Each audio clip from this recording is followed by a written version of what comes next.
Hi everybody, and welcome to Josiah is Right. So I'm going to start out with a very bold statement. The Ben Affleck Daredevil isn't terrible.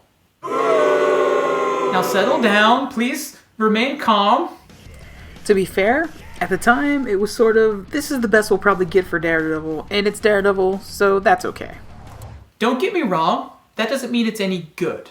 But whether you love it, which isn't me and I don't believe is anybody, whether you like it, which maybe there's some people out there, or tolerate it, which is probably where I fall, it's not the horrible abomination that people have made it out to be.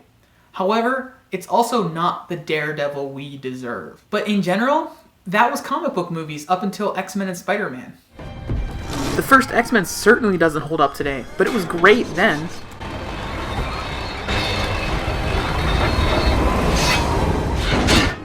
Spider-Man has similar flaws. CGI that looked bad even then, but even with those flaws, I still watch it and enjoy it today.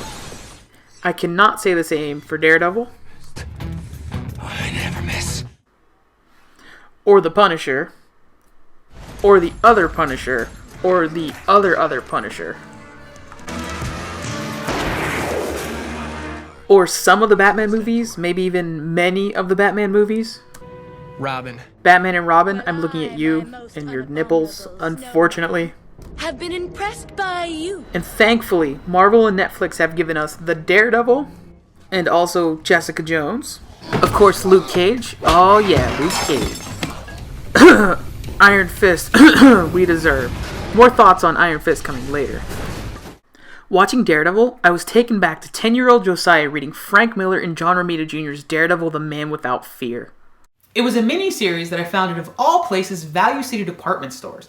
Now, for those of you not familiar with Value City, the name says it all. It's a perfectly nice place, but it was really just overstocked from other stores. Mom would shop at the adjacent Buy Low, and I'd head over to Value City or the mall, which had a comic book store. This is the Highlands Mall, which is now, I believe, a Walmart, sadly. But I would be over there shopping through, looking for comic books, looking for toys, while my mom was getting our groceries. One particular Saturday, while looking for the latest Marvel Toy Biz action figures, I found the entire Man Without Fear collection. I also found Marvels that day, all for just a few bucks. It was, after all, Value City. It was gritty, it was real, it came to define Daredevil for me. As I grew as a reader, I discovered another Frank Miller Daredevil classic, Born Again. I found it in individual issues in the dollar bins. It took me a few hours to find all the issues, but it was worth the effort. At this time, I was somewhat familiar with Miller's earlier work on Daredevil. The amazing stuff introducing and, spoiler alert, eventually killing Elektra.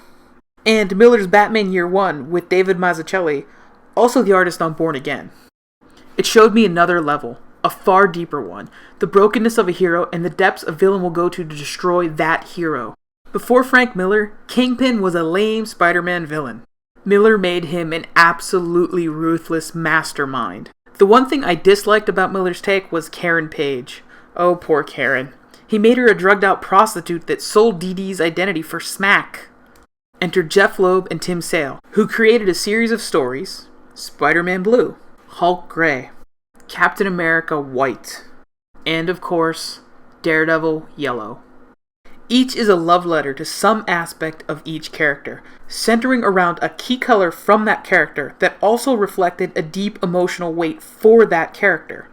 Daredevil Yellow was a beautiful, sad love letter to Karen Page, Stan Lee's Karen Page. Frank Miller is the greatest Daredevil storyteller ever. However, his use of Karen Page is his one mistake. Loeb and Sale redeemed that character. The Netflix show took a bit of that broken Karen, just a bit, just enough to make it fit the street-level world of the Marvel Netflix shows. Rather die first.